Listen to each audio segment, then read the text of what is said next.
მოგესალმებით. ეთერში გადაცემა რეზიუმე სტუდიაში მუშაობს ჟურნალისტი მერე პეტრეველი. მოგესალმებით ჩვენს რადიო მსმენელებს, ვინც გვისმენს FM 103-ზე, რადიო პალიტრის ეთერით და ასევე მოგესალმებით ჩვენს ტელემაყურებლებს, ვინც გვიყურებს ტელეკომპანია პალიტრა ნიუსის ეთერით. შეგახსენებთ, რომ Facebook-ზე შეგიძლიათ გვიყუროთ პალიტრა ნიუსის გვერდზე და ასევე YouTube-ზე პალიტრა ნიუსის არხზე. როგორც იცით, საქართველოში ტრამპ ტაუერის აშენებას უკვე მეორე დაპირებენ. ერთხელ სააკაშვილი აპირებდა ბათუმში და არ გამოვიდა, მაშინ სააკაშვილის მიშალის თავად ტრამპის გიყავდა ჩამოყვანილი. ეხლა უკვე ამერიკული გამოცემა Wall Street Journal წერს, რომ Trump Organization საქართველოში ადგილობრივ პარტნიორებთან ერთად Trump Tower Phillips პროექტს განახორციელებს. ეს იქნება 70 სართულიანი მულტიფუნქციური ცათამბჯენი, რომელიც ქვეყნის მასშტაბით ყველაზე მაღალი ნაგებობის სტატუსი ექნება. პროექტის განხორციელებაში ჩართული არიან თბილისის წამყვანი დეველოპერები, არქი ჯგუფი, ბიოგრაფი ლემინგი და ბლოქსი. ამ პროექტს ოცნებისთვის აღმოჩნდა, რომ საკმაოდ დიდი მნიშვნელობა აქვს, გამომდინარე იქედან, რომ იცით ამერიკის შეერთებული შტატების დღევანდელ ხელისუფლებასთან ცდილობს ოცნება ურთიერთობის დალაგებას, თუმცა ჯერჯერობით წინ ვერ მიიწევს ამ საქმეში და ცდილობენ, რომ ახლა ეს ამბავი, ასე ვთქვათ, თავიანთ მომხრეებს ისე მიაწოდონ, რომ თითქოს ეს არის უკვე რაღაც აი ტრამპთან დალაგება ურთიერთობის, მაგალითად კალაძე ამბობს, იმ პოლიტიკის, რასაც ქართული ოცნება დემოკრატიული საქართველოს ატარებს, ქვეყანაში არის მშვიდობა, შესაბამისად მშვიდობად მოაქვს ინვესტიციები, ამ ტიპის პროექტების განხორციელება, მადლობა ყველა კომპანიას, ვინც დაინტერესებულია აღნიშნული პროექტით, როგორც კალაძე აღნიშნა, საქართველოს ყველა კომპონენტით საინტერესო ქვეყანა. ყველაზე მთავარი ის, რომ ქართული წარმოშობის ებრაელი ახალგაზრდა კაცი დაინტერესებულია, იცით, რომ ერთ-ერთი კომპანიის დამფუძნებელი არის ქართული წარმოშობის ებრაელი და საქართველოში ინვესტიციების განხორციელებით ძალიან თბილად ისაუბრა საქართველოს, ძალიან მიხარია, რომ ეს ოჯახი ინვესტიციების თვალსაზრისით შემოდის ქვეყანაში. როგორც ამბობენ, ტრამპის შვილის ერთ-ერთი კომპანიაც არის, ასე ვთქვათ, მონაწილე. არ ვიცი ეს რამდენად უშველის საქართველოს ხელისუფლებას ამერიკასთან ურთიერთობების აწყობაში. თუმცა რა პროექტია ეს და ზოგადად აი ამ ეკონომიკურ პროექტებზე ვისაუბრებთ გადაცემის პირველ ნაწილში იგლ ჰილსის შესახებაც, მათ შორის რა ხდება, იცით, რომ ეს საკმაოდ ხმაურიანი და სკანდალური პროექტი და რომელიც არაბული ინვესტიციას მოიცავს. ბესიკ დონალდზე კოალიციას სრულებისთვის წარმომადგენელი და ვასო ურჩაძე ნაციონალური მოძრაობის წევრი. მოგესალმებით. მადლობა გადაცემაში მონაწილეობის. ვიზა საუბარს დავუწყებთ, წიგნები უნდა გადმოგცეთ, ბიბლუსი, წიგნების მაღაზია ბიბლუსი, ესეთი კამპანია აქვს, წიგნების აჩუქო და წიგნის სხვას, ასე თქვა, წიგნის ჩუქების თვედარი აპრილი გამოცხადებული.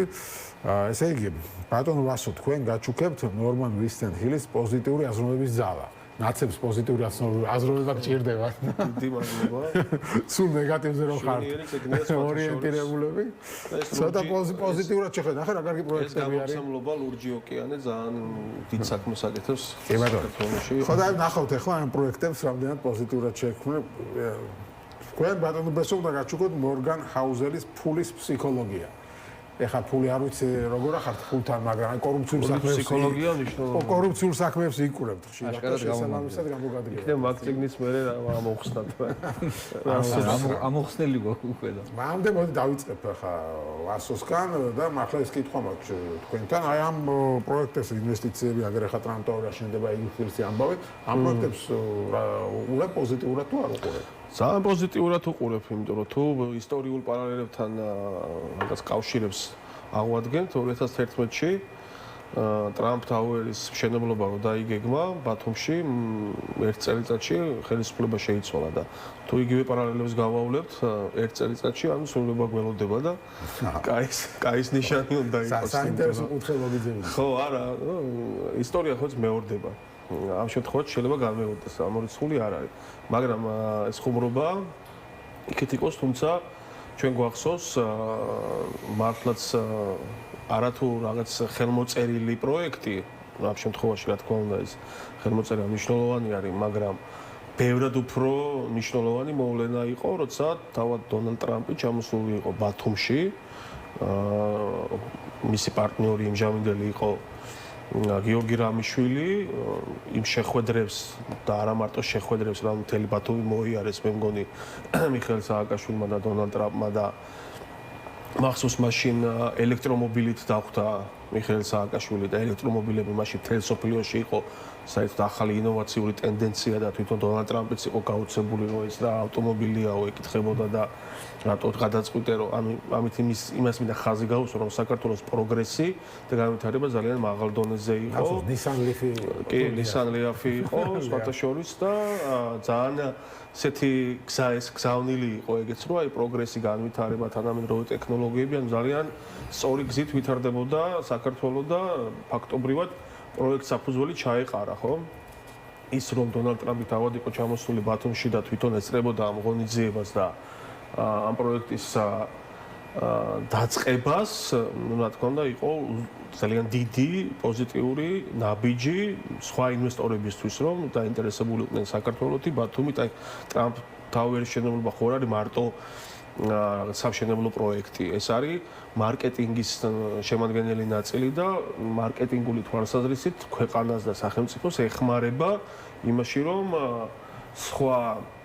სხვავი ეფექტი გქონდეს პოზიტიური თვალსაზრისით, რომ სხვა ინვესტორებიც შედარებით დაბალი მასშტაბის დაინტერესდნენ. ახლა ბათუმში რამოდენიმე სასტუმრო რო აშენდა შერატონი და კიდევ სხვა ბრენდი რო შემოვიდა, ამას მოყვა უამრავი სხვა შედარებით დაბალი დონის ბრენდები, იმიტომ რომ როცა ხედავენ რომ რაღაც ახალი ლოკაცია ჩდება სოფლიო რუკაზე ტურისტული თვალსაზრისით, საინვესტიციო თვალსაზრისით და ხედავენ რომ შედის იქ შერატონი, შედის რედისონი, ჰილტონი და ესეთი ბრენდები, რა თქმა უნდა, სხვა ბრენდებსაც უკვე ინტერესი უჩნდებათ, რომ იქ სადაც არის შერატონი, იქ უნდა იყოს ჩემი ბრენდიც. ხო, დაადგა ამ გზას ქართული ოცნება. მივდივარ, ხო, დააგვიანდა ცოტა.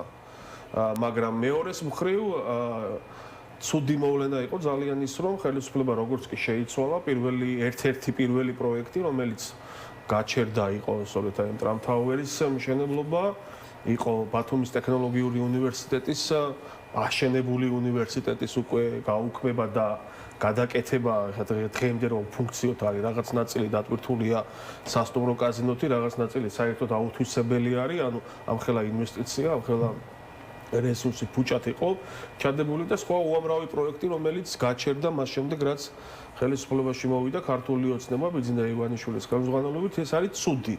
და ამ ცუდმა მოგვიყვანა დღევანდელ დღემდე, რომ ფაქტობრივად საქართველოს აღარ არის მიმზიდველი საერთაშორისო ინვესტიციებისთვის, აღარ არის მიმზიდველი მნიშვნელოვანი წამყვანი საერთაშორისო კორპორაციებისთვის და ეს ანაკლიის პორტიდან დაწყებული სხვა უამრავ პროექტში ძალიან კარგად გამოიხატება, რომ იმ პოლიტიკის გამო, რომელიც პირველ რიგში დემოკრატიას აზიანებს, მეორე რიგში ბიზნესის თავისუფლებას აზიანებს, რომ რა პოლიტიკასაც შევხედავთ განსაკუთრებით ბოლო წლების განმავლობაში, რომელსაც ქართული ოცნება ატარებს, საბოლოო ჯამში ყველაზე მეტად ზიანდება საქართველოს სახელმწიფო ინტერესები და ჩვენი ქვეყნის მოქალაქეები, რომლებიც ღარიბდებიან.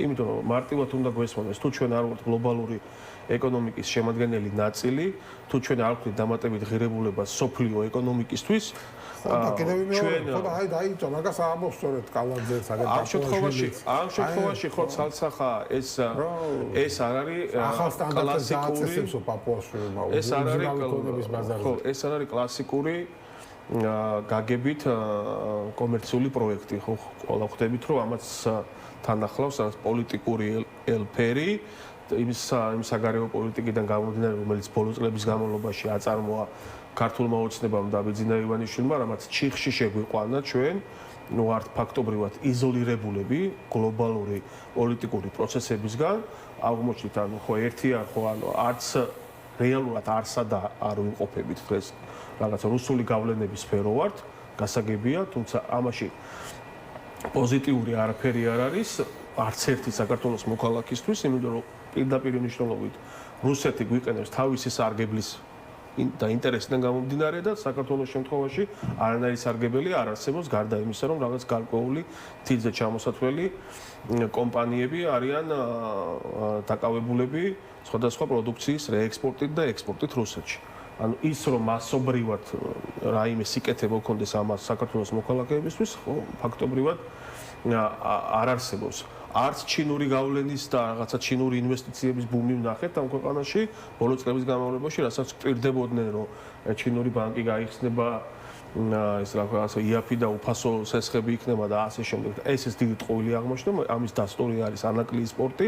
ანაკლიის სპორტში თებერვალში უკვე მშენებლობა უნდა დაწყებულიყო ჩინური ინვესტიციით, თუმცა იქ ფაქტობრივად არაფერი არ ხდება, რაც ერთის ხო შეიძლება გრძელვადიან პერსპექტივაში უკეთესიც იყოს, მაგრამ დასავლეთთან და თავარ ჩვენ პარტნიორ სახელმწიფოებთან, შეერთებულ შტატებთან, დიდ ბრიტანეთთან, ევროკავშირთან საერთოდ დავკარგეთ არათუ პარტნიორული, არამედ სათანამშრომლო ურთიერთობის დონეზეც კი პრობლემები გვაქვს. ერთია რომ შეხარ პარტნიორი და მოკავშირე და მესამე რომ უბრალოდ თანამშრომლობ, მაგალითად ისე როგორც აზერბაიჯანი და სხვა ქვეყნები. ანუ ჩიხში შევიყვანა ქართულმა ოცნებამ და ბიძინა ივანიშვილმა საქართველოს როგორც გეოპოლიტიკური ასევე საერთაშორისო ურთიერთობების, ასევე ეკონომიკური თვალსაზრისით.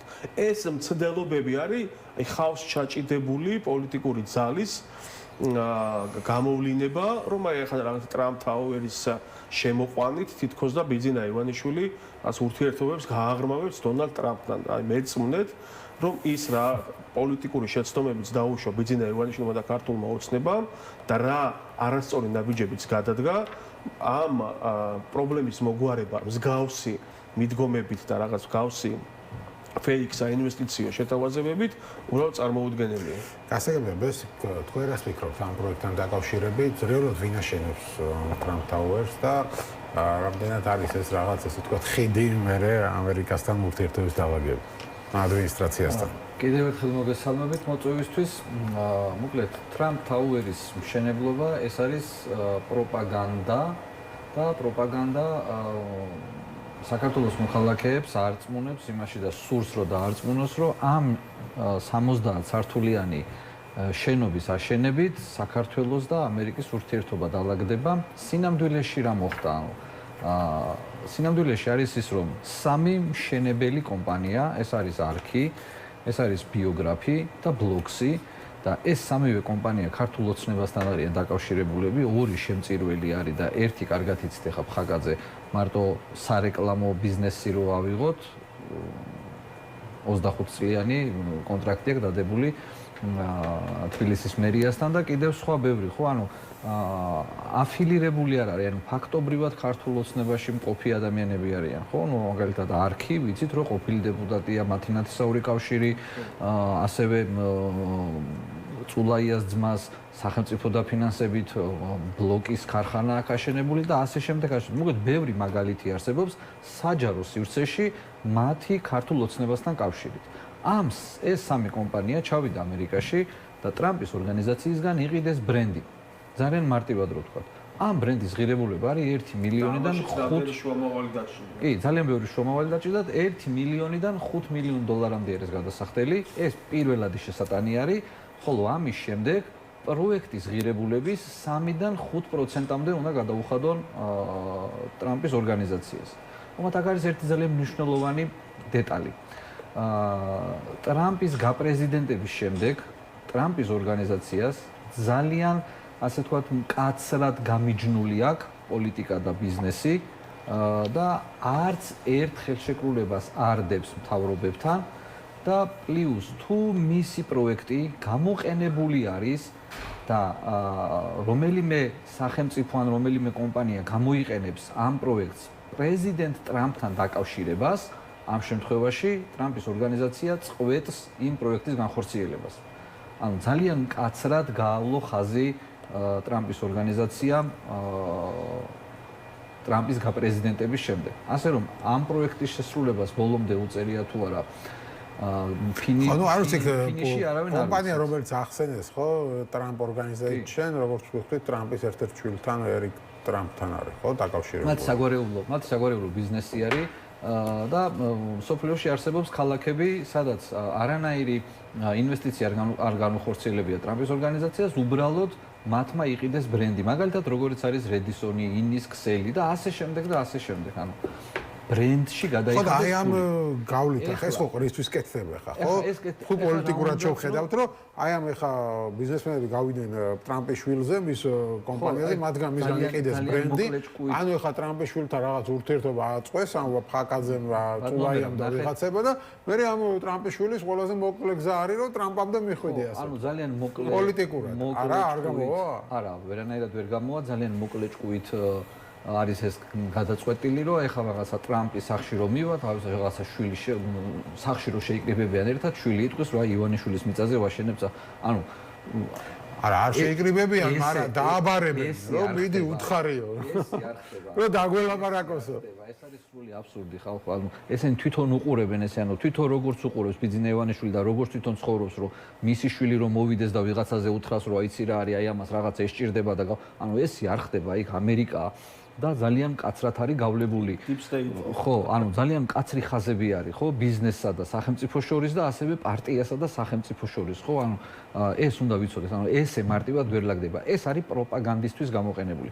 ასევე პროპაგანდა იყო და ძალიან კარგად იმუშავა, ძალიან მცირე ხანია, სხვა შორის ამათი ტყუილები დიდხანს ვერ ძლებს, დაახლოებით რაღაცა ერთი კვირა, ორი კვირა, ერთი თვე და შემდეგ უკვე ინგრევა. აი მაგალითად ეს იყო, როდესაც არაბული ინვესტიციები შემოდიოდა და 6 მილიარდი უნდა შემოსულიყო საქართველოში.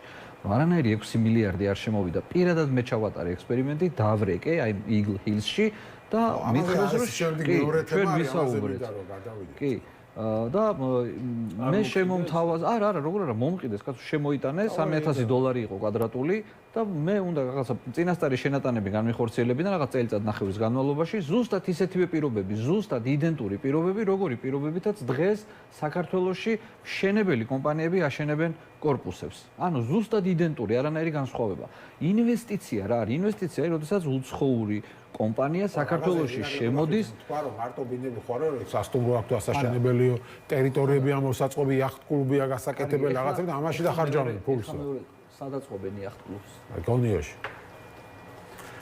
ეხლა მეორე. ნახეთ აქ როგორი ისმის მიწის ნაკვეთები, რომელიც უნდა გადაეცა სახელმწიფოს, ეს მიწის ნაკვეთები გადასცეს გამოყენების უფლებით, ასე რომ თქვა. რაღაც უსურფრუხტი. ხო, მარტივად რო თქვა, ტერმინები რო არ ვიხაროთ, გამოყენების უფლებით გადაეცა. მაგაზე თქვა, აი კი არ მიყიდეთო ქართული მიწავა, არა? ორი წლით. ეს პროექტი არის დაახლოებით, როგორც თვითონ თქვა, 6-7 წელი უნდა გაგრძელებულიყო და მილიარდი ლარი უნდა შემოსულიყო ყოველ წელს ბიუჯეტიდან.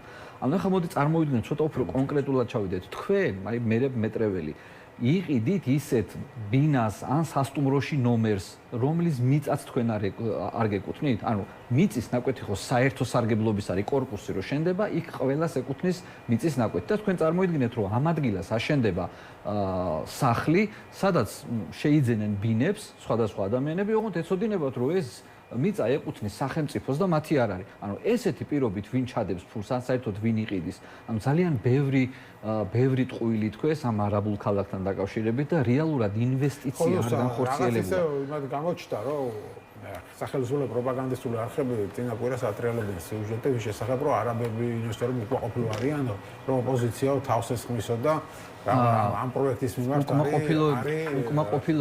უკმაყოფილობა არის რაზე იცით? სუდად მენიშნე ხო, იმიტომ რომ არ იყო თავიდანვე შეთანხმება, ანუ ამ ადამიანებმა საქართველოს მთავრობამ ძალიან დიდი ციფრები დაასახელა, ის ციფრები რა თქმა უნდა ტყუილი იყო, იმიტომ რომ არავინ არ იყო ჩამდები 6 მილიარდის და საბოლოო ჯამში აღმოჩნდა, რომ ისევ ჩვენ საქართველოს მოქალაქეები ვინც იყიდის ამ ბინებს, რაღაცა წინასწარი შენატანებით უნდა აშენებულიყო.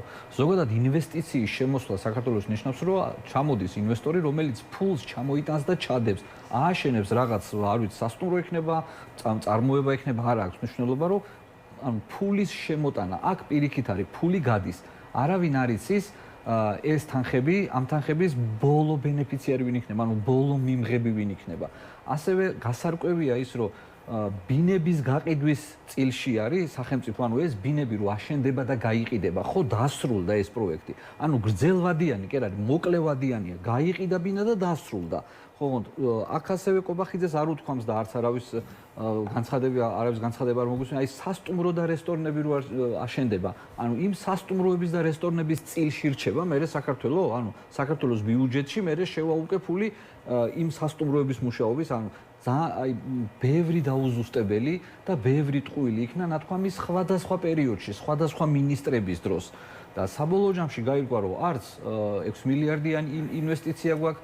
ეხლა უკვე ის ეგრეთ წოდებული ინვესტორებს უკვე რაღაცა პრობლემები შეექმნათ, ანუ უკვე აქეთ პრეტენზიებით ელაპარაკებიან საქართველოს თავრობას. ასე თქვენც რო ჩაერთოთ ამ თემაზე, რა ვთქვით ილქესის პროექტის, იმიტომ რომ რადგან ამ დაიწყეს სახელმწიფო ტელევიზიამ ამაზე ლაპარაკი, რომ რაღაც აი ოპოზიცია ხელს უშლის და ასე შემდეგ, მე შეგვიძლია რომ თავს ყარი ზღვევენ, რაღაც პრობლემა ხდება პროექტს მეთქი.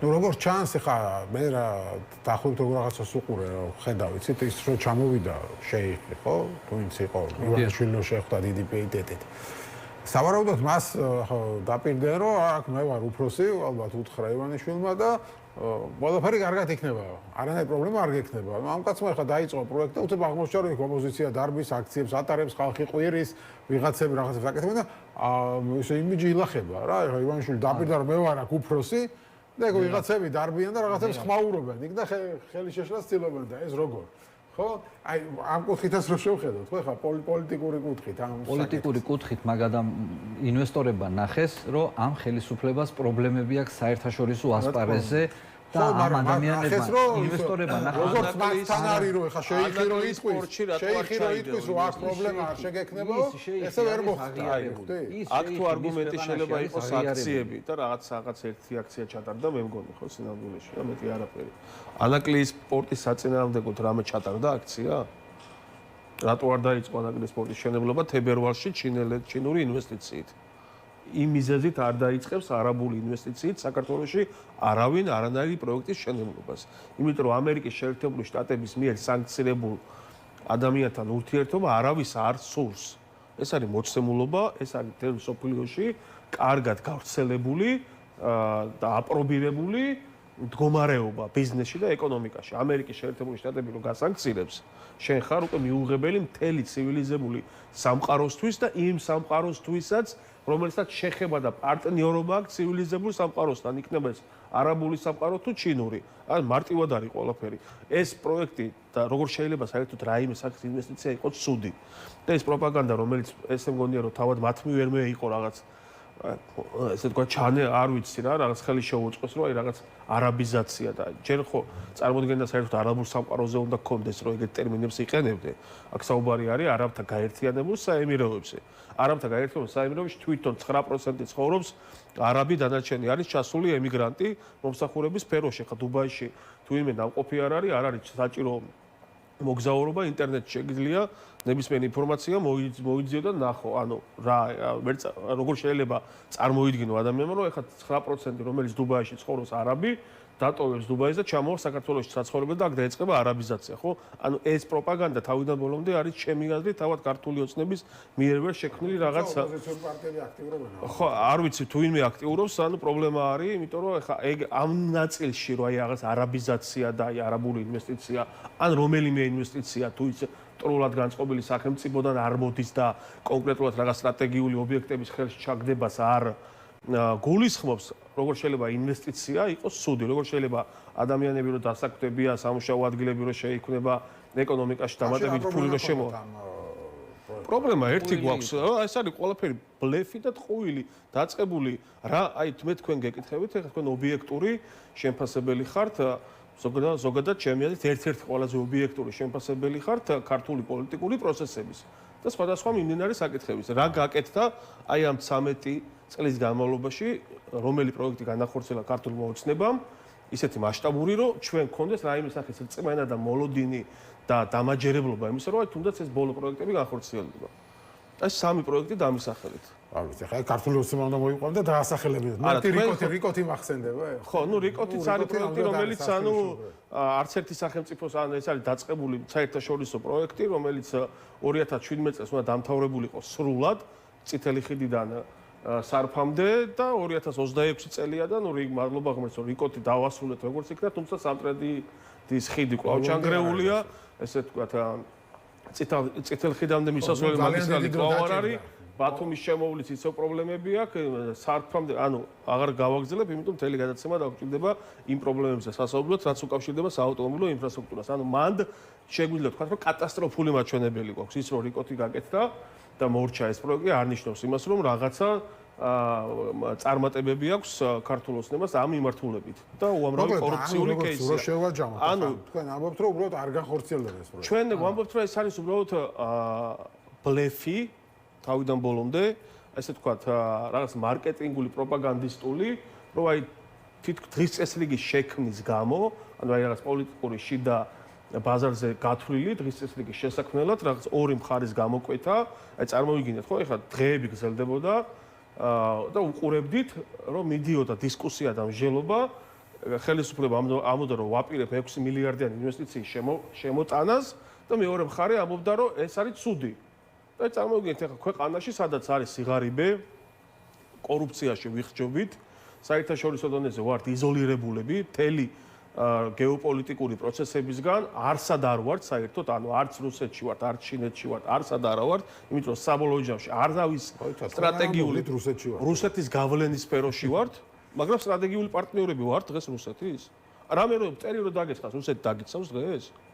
ანუ სტრატეგიული პარტნიორობა იმას ნიშნავს, რომ ვიღაცავს ხელი აქვს ჭაკიტებული და შენ რო რაღაცა გიჭირ, შენს გვერდით დგას. ჯერ რუსეთის პარტნიორობა რა თქვი, გამოჩნდა ირანთან და სომხეთთან დაკავშირებით და სხვა ქვეყნებთან და სირიასთან მათ შორის. მაგრამ პირობითად არც ის არ ხარ. ანუ არც ერთი ქვეყნის სტრატეგიული პარტნიორი არ ხარ. საბოლოო ჯამს საქმეზე რომ მიდგეს ნეიტრალიტეტს ვამბობ და ნეიტრალიტეტი რა არის? ნუ დაუცველი აღმოჩნდა და არავინ საერთოდ შენზე ერთი ხმა არ ამოიღოს და არ დაგიცვას და რა ვიცი, მინიმუმ რაღაცა შენი ინტერესები არ დაიცვას საერთაშორისო ორგანიზაციებში, ხო?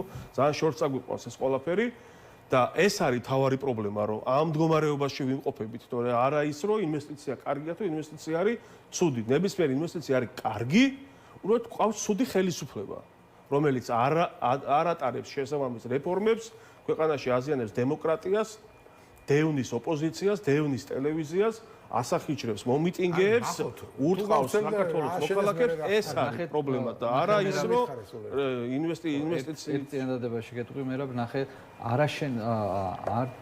არ მithქვამს არც ზედ ტელევიზიაში, რომ ვერ ააშენებენ. ააშენებენ, ოღონდ ამ მშენებლობას პოლიტიკასთან არ აქვს არანაირი კავშირი.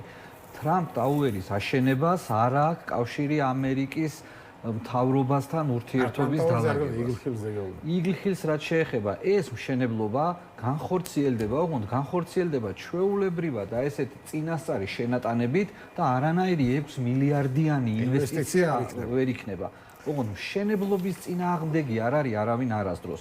ოღონდ ამ მშენებლობას უნდა მოყვებოდეს საგზაო ინფრასტრუქტურის როგორც მიწისქვეშა, ისე მიწის ზედა ინფრასტრუქტურის განვითარება. ეს კიდე სხვა მიმართულება არის, ხო?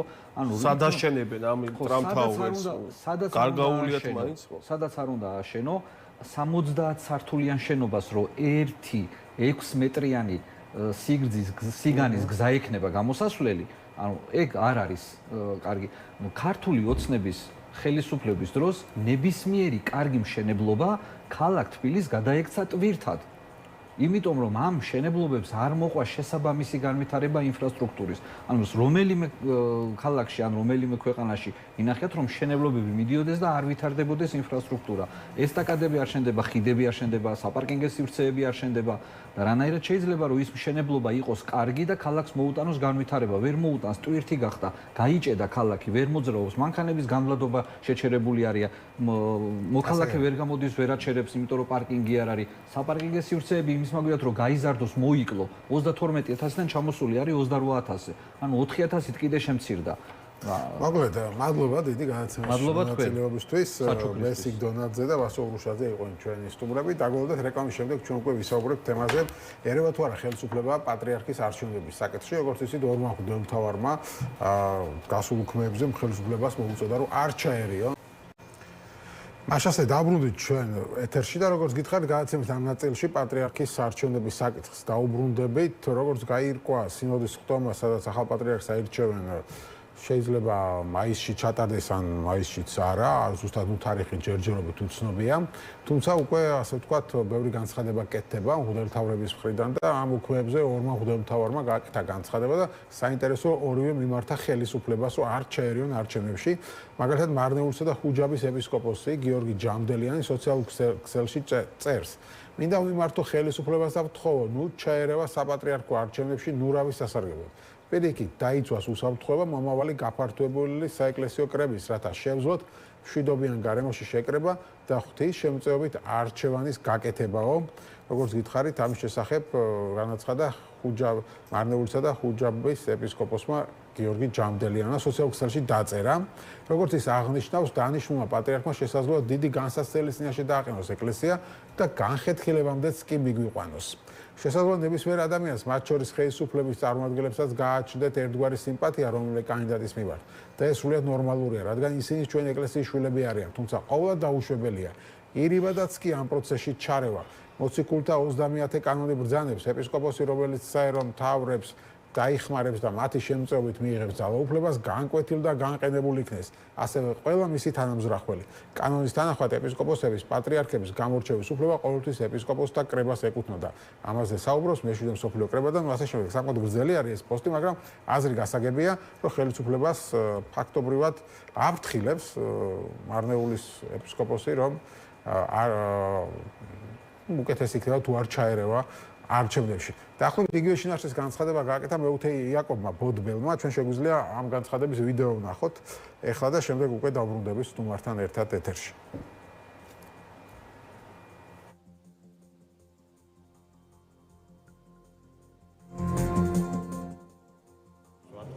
ეს არავის არსად არ ჩავაყოფილეთ რა.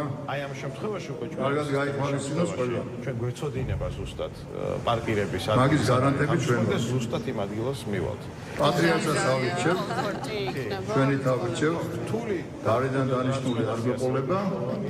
ჩვენი არჩეული იქნება და რა თქმა უნდა ჩვენთან იქნება, მერთან იქნება პირველი შესაძლებელი და ჩვენთან. თუჩის კანონები და ის და სახელმწიფო კანონები თქვენ წერეთ და შეიძლება თუ არა რომ ჩვენსაც ჩვენსაც საერთოდ შევძლოთ ან მოდით და ვკითხეთ რა. თავიდან არიდება. და დაგარიგებთ რომ ჩვენად მოიცეთ და იმშავით არ გამოხდით რა. ლენინის დრო ყوار არის საბჭოთა კავშირის დრო ყوار არის. ანუ ეს არის დედაკაი კათოლიკები არიან, არ არის რომის პაპზე კათოლიკები იქნებოდნენ. ან შეიძლება ინკვიზიცია ჩაეხარებინა. რომდენ შემილაპარაკეთ ამისას. აშასე ჩვენ დავბრუნდით ეთერში და ხოლმე ნაწილი მოისმინეთ თქვენ ამ განცხადების ცოტათი ტექნიკური ხარვეზი ქონდა ხმას, მაგრამ ნუ აზრი სწორედ მისი განცხადებისაც ის იყო, რომ ხელისუფლებას მოუწოდებს რომ არჩეეროს არჩევნებში. ჩვენი სტუმარი არის არჩილ გამზარდია, პოლიტოლოგი, მოგესალმებით არჩილ. მოგესალმებით. მადლობა გადაცემაში მონაწილეობისთვის. როგორც ვიცით, თქვენ ოჯახით ახლობთ მეუფე იაკობთან, ხო? ნათესავებიც ხართ. მეუფე იაკობი არის ჩემი შვილის ნათლი. ოღონდ საჯარო სივრცეში არავის ნათესავი არ არის. ყველა არის საჯარო პირად არა ეს იმიტომ გაუსვია მას ხაზი რომ შეიძლება გაქვთ რამე ინფორმაცია რაზე დაყრდნობით გააკეთდა ასეთი განცხადებები ის რომ ორმა მეუფემ ამას გაუსვა ხაზი საერთოდ ნიშნავს ეს ამაზე ხაზგასმა რომ ქონდა ხელისუფლებას ცდილობა ჩარევის ასე ხო არ უნდა გავიგოთ ეს მაშინ რაში დაჭირდათ ეს განცხადებები ხო ხო ოჯახური ურთიერთობები არ გულისხმობს რაიმე საჯარო პროცესების შესახებ რაღაცა განსაკუთრებულ ინფორმაციაზე წვდომას ხოლო შემოიფარგლება საოჯახო საკითხებით და ეს არის რასაც რადგან ახსენე ხაზ გაუსვა შესაბამისად მე და მეუფე იაკობს არასდროს საჯარო პროცესებთან დაკავშირებით არანაირი საუბარი არ გვაქვს იწყება და მთავრდება ოჯახის და მისი ნაცვლის ჩემი ვაჟის თემით რაც შეეხება თავად სხვა დანარჩენს ბუნებრივია რომ ჩვენ ხშირად გვითქვამს მერაბ რომ საქართველოს კათოლიკოს პატრიარქი არ არის მხოლოდ ვთქვათ მართლმადიდებელი ეკლესიის მმართველის შერჩევა საქართველოში ეს არის პოლიტიკური ლიდერი ეს არის საზოგადოებრივი ლიდერიც და ასე შემდეგ და ამიტომ რომ ვთქვათ ახლა არ იქნება თეორიულ დონეზეც კი ცდილობა ძალაუფლების მქონე ჯგუფებისგან რაღაც საკუთარი ინტერესების გატარებისა ეს ბუნებრივია ძალიან გულუბრყვილო იქნება. ოღონდ საქართველოში ძალაუფლებითი სივრცე მხოლოდ მმართველი ხელისუფლება, ანუ ზოგადად ორი ძალაუფლებითი შტო არსებობს საქართველოში, ეს არის საეკლესიო ძალაუფლება და მმართველობითი სახელმწიფო ძალაუფლება. უფრო მეტი რომ იყოს, მაშინ სხვა თემა იქნებოდა. ამიტომაც ბუნებრივია, ლოგიკურად არის ვარაუდები მის შესახებ, რომ ხელისუფლებას ექნება მცდელობები ჩაერიოს ამ პროცესში. თანაც იმ დროს, როდესაც ხელისუფლება არ ცდილობს ამ საკითხში